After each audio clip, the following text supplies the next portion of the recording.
ಕಣ್ಣಲ್ಲಿ ಕಣ್ಣೀರು ತರಿಸುವ ಪ್ರೇಮಿಗಳ ಪ್ರೇಮ ಕತೆ. ಇದು ಪ್ರೇಮ ಕತೆ ಎನ್ನಬೇಕಾದರೆ ಒಂದು ಗಂಡು ಒಂದು ಹೆಣ್ಣು ಮತ್ತು ಇವರ ನಡುವಣ ಪ್ರೀತಿಗೆ ಯಾವುದಾದರೊಂದು ಅಡ್ಡಿ ಇರಲೇಬೇಕು. ಆಗಲೇ ಸಿನಿಮಾ 3 ಗಂಟೆಯವರೆಗೆ ವಿಸ್ತರಿಸಲು ಸಾಧ್ಯ. ಆದರೆ ವಾಸ್ತವ ಜೀವನದಲ್ಲಿ ಪ್ರೀತಿಗಾಗಿ ಹಲವು ಸವಾಲುಗಳನ್ನು ಎದುರಿಸಿ ತನ್ನದನ್ನು ಕಳೆದುಕೊಂಡು ಒಗ್ಗದ್ದನ್ನು ಅನಿವಾರ್ಯವಾಗಿ ಸ್ವಾಗತಿಸಿ ಇದಕ್ಕೆ ಒಗ್ಗಿಕೊಂಡು ತನ್ನ ಪ್ರೀತಿಯನ್ನು ಗೆಲ್ಲಬೇಕಾಗುತ್ತದೆ. ಪ್ರತಿಯೊಬ್ಬರೂ ನೋಡಲೇಬೇಕಾದ ಸ್ಟೋರಿ ಇದು. ಈ ಕಥೆಯ ನಾಯಕ ಸೈನ್ಯದಲ್ಲಿ ಸೇವೆ ಸಲ್ಲಿಸುತ್ತಿರುವ ಓರ್ವ ಯೋಧ. ಅವರು ಒಬ್ಬರನ್ನೊಬ್ಬರು ಸಂಧಿಸಿದರು. ಈತ ಕಲಿಯುತ್ತಿದ್ದ ಶಾಲೆಯಲ್ಲಿಯೇ ಆಕೆಯೂ ಕಲಿಯುತ್ತಿದ್ದಳು. ಸಲಿಗೆ ಸ್ನೇಹಕ್ಕೆ ಬದಲಾಗಿ ಸ್ನೇಹ ನಿಧಾನವಾಗಿ ಪ್ರೀತಿಯ ರೂಪ ಪಡೆದುಕೊಂಡಿತು. ಆದರೆ ಇಬ್ಬರೂ ಬೇರೆ ಬೇರೆ ಜಾತಿಗೆ ಸೇರಿದವರಾಗಿದ್ದರು. ಆದರೆ ಇವರ ಪ್ರೀತಿ ಈ ಎಲ್ಲೆಗಳನ್ನೆಲ್ಲ ಮೀರಿ ಬೆಳೆಯಿತು. ಒಬ್ಬರನ್ನೊಬ್ಬರು ಬಿಟ್ಟಿರಲಾರದ ಸ್ಥಿತಿಗೂ ಬಂದರು. ಮನೆಯವರಿಂದ ವಿರೋಧ. ಎಲ್ಲವೂ ಸುಸೂತ್ರವಾಗಿದ್ದರೆ ಇದು ಪ್ರೇಮಕತೆಯಾಗುತ್ತಿರಲಿಲ್ಲ. ಇವರ ಬದುಕಿನಲ್ಲಿಯೂ ಹೀಗೆ ಆಯಿತು. ಇಬ್ಬರ ಮನೆಯವರಿಗೂ ಈ ವಿಷಯ ಗೊತ್ತಾಯಿತು. ನಾಯಕನ ಜಾತಿ ನಾಯಕಿಯ ಜಾತಿಗಿಂತಲೂ ಸಮಾಜದಲ್ಲಿ ಕೆಳವರ್ಗದ್ದೆಂದು ಪರಿಗಣಿಸಲ್ಪಡುತ್ತಿತ್ತು. ಇದೇ ಕಾರಣಕ್ಕೆ ನಾಯಕನ ಮನೆಯವರಿಗೆ ನಾಯಕಿಯ ಮನೆಯವರು ಒಪ್ಪುತ್ತಾರೋ ಎಂಬ ಅನುಮಾನವಿತ್ತು. ನಾಯಕಿಯ ಮನೆಯವರಿಗೂ ಕೆಳಜಾತಿಯ ಮನೆಗೆ ಮಗಳನ್ನು ಕೊಡಲು ಇಷ್ಟವಿರಲಿಲ್ಲ. ಆದರೆ ಇಬ್ಬರೂ ಒಬ್ಬರ ಮೇಲೆ ಇನ್ನೊಬ್ಬರು ಪ್ರಾಣವನ್ನೇ ಇರಿಸಿರುವುದು ಮನದಟ್ಟಾಗುತ್ತಿದ್ದಂತೆಯೇ ಎರಡು ಮನೆಯವರು ಮೆತ್ತಗಾದರು. ಯೋಧನಿಗೆ ಸೇನೆಯಿಂದ ಕರೆ. ಆದರೆ ಇದೇ ಸಮಯದಲ್ಲಿ ಯೋಧನಿಗೆ ತಕ್ಷಣ ಬರುವಂತೆ ಕರೆ ಬಂದಿತ್ತು. ಉತ್ತರ ಭಾರತದಲ್ಲಿ ತುರ್ತು ಪರಿಸ್ಥಿತಿ ಘೋಷಿಸಿರುವ ಕಾರಣ ಎಲ್ಲ ಸೈನಿಕರನ್ನು ತುರ್ತಾಗಿ ಕರೆಯಲಾಗಿತ್ತು.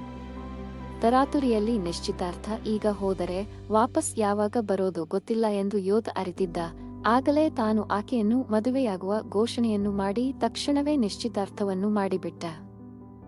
ಮುಂದಿನ ವರ್ಷ ಬಂದಾಗ ಮದುವೆಯಾಗುವುದು ಎಂದು ತೀರ್ಮಾನವಾಯಿತು. ವಿಧಿಯಾಟ ಬೇರೆಯಾಗಿತ್ತು. ಯೋಧ ಸೇನೆಗೆ ತೆರಳಿ ಕೆಲವು ತಿಂಗಳಾಗಿತ್ತಷ್ಟೇ ಇತ್ತ ನಾಯಕಿ ತನ್ನ ಸ್ಕೂಟಿಯಲ್ಲಿ ಸಾಗುತ್ತಿದ್ದಾಗ ಭೀಕರ ಅಪಘಾತಕ್ಕೆ ಒಳಗಾದಳು. ತಲೆಗೆ ಬಿದ್ದ ಭಾರೀ ಏಟಿನ ಕಾರಣ ಸಾಯುವುದು ಕೂದಲೆಳೆಯ ಅಂತರದಲ್ಲಿ ತಪ್ಪಿದರೂ ನೇರವಾಗಿ ಕೋಮಾ ಸ್ಥಿತಿಗೆ ತಲುಪಿದಳು. ಮುಖ ನೆಲಕ್ಕೆ ಉಜ್ಜಿದ ಪರಿಣಾಮವಾಗಿ ಮೂಡಿದ ಭಾರೀ ಗಾಯದ ಗುರುತುಗಳು ಸ್ವತಃ ಆಕೆಯನ್ನೇ ಭೀತಿಪಡಿಸುವಷ್ಟು ಭೀಕರವಾಗಿತ್ತು. ಒಂದು ದಿನ ಆಕೆ ನಿದ್ದೆಯಿಂದೆದ್ದಳು. ಎಷ್ಟೋ ದಿನ ಕೋಮಾ ಸ್ಥಿತಿಯಲ್ಲಿದ್ದ ಬಳಿಕ ಒಂದು ದಿನ ಆಕೆ ನಿಧಾನವಾಗಿ ಎಚ್ಚರಾದಳು. ಆ ಸಮಯದಲ್ಲಿ ಆಕೆಯ ತಂದೆ ತಾಯಿಯರು ಹಾಸಿಗೆಯ ಪಕ್ಕದಲ್ಲಿದ್ದರು.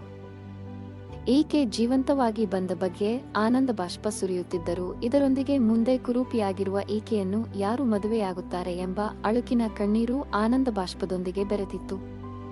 ತಾನು ಒಂಟಿಯಾಗಿ ಜೀವನ ಸಾಗಿಸಬಯಸಿದಳು. ತನ್ನ ಮುಖವನ್ನು ಕನ್ನಡಿಯಲ್ಲಿ ನೋಡಿಕೊಂಡಾಗ ಆಕೆಗೆ ದರೆಯೇ ತಲೆಯ ಮೇಲೆ ಉರುಳಿದಂತಾಯಿತು. ತನ್ನ ಮುಖದೊಂದಿಗೆ ತನ್ನ ಜೀವನವೇ ಕೊನೆಗೊಂಡಿದೆ ಎಂದು ಆಕೆ ಭಾವಿಸಿದಳು. ತನ್ನನ್ನು ಅಪಾರವಾಗಿ ಪ್ರೀತಿಸಿದ ಯೋಧ ಸುಂದರವಾಗಿರುವ ಇನ್ನೊಬ್ಬಳನ್ನು ವರಿಸಿ ಸುಖವಾಗಿರಲಿ ಎಂದು ಹಾರೈಸಿದಳು.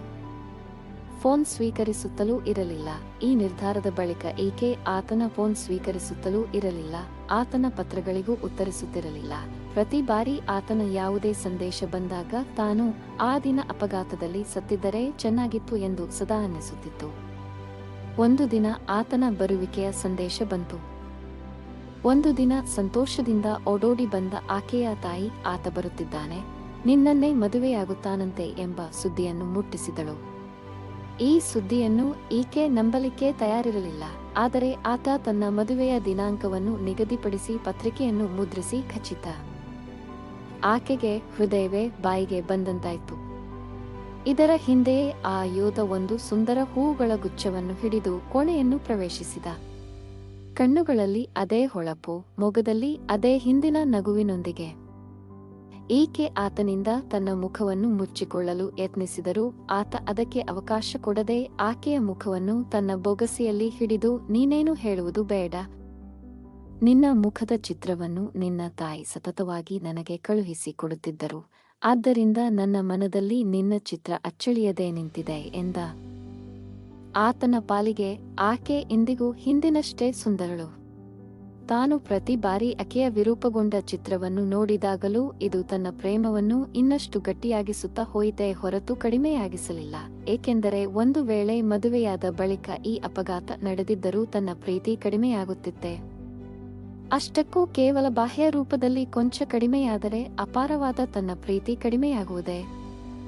ಅಷ್ಟಕ್ಕೂ ಬರೆಯ ಮುಖದ ರೂಪ ಕಳೆದುಕೊಂಡ ಮಾತ್ರಕ್ಕೆ ಪ್ರೀತಿಯನ್ನು ಕಳೆದುಕೊಂಡೆ ಎಂದು ಆಕೆ ತನ್ನನ್ನು ಕೇಳದೆ ಹೇಗೆ ತೀರ್ಮಾನ ತೆಗೆದುಕೊಂಡಳು ಎಂದೆಲ್ಲ ವಿಚಾರಿಸಿದ ಆತ, ಈಗಲೂ ನೀನು ನನ್ನ ಪಾಲಿಗೆ ಮೊದಲಿಗಿಂತಲೂ ಹೆಚ್ಚು ಸುಂದರವಾಗಿದ್ದೀಯಾ ಎಂದ.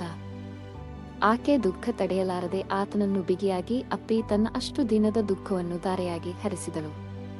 ನಂತರ ಅವರು ಮದುವೆಯಾಗಿ ಸುಖವಾಗಿದ್ದರು. ಇದು ನಿಜವಾದ ಕತೆ. ಹೇಗೆನಿಸಿತು ಈ ಪ್ರೇಮ ಕತೆ? ಈ ಜಗತ್ತಿನಲ್ಲಿ ಅತ್ಯಂತ ಬೆಲೆ ಬಾಳುವುದು ಏನೆಂದರೆ ಅದೇ ನಿಸ್ವಾರ್ಥ ಪ್ರೇಮ. ಅಂದ ಹಾಗೆ ಇದು ನಿಜ.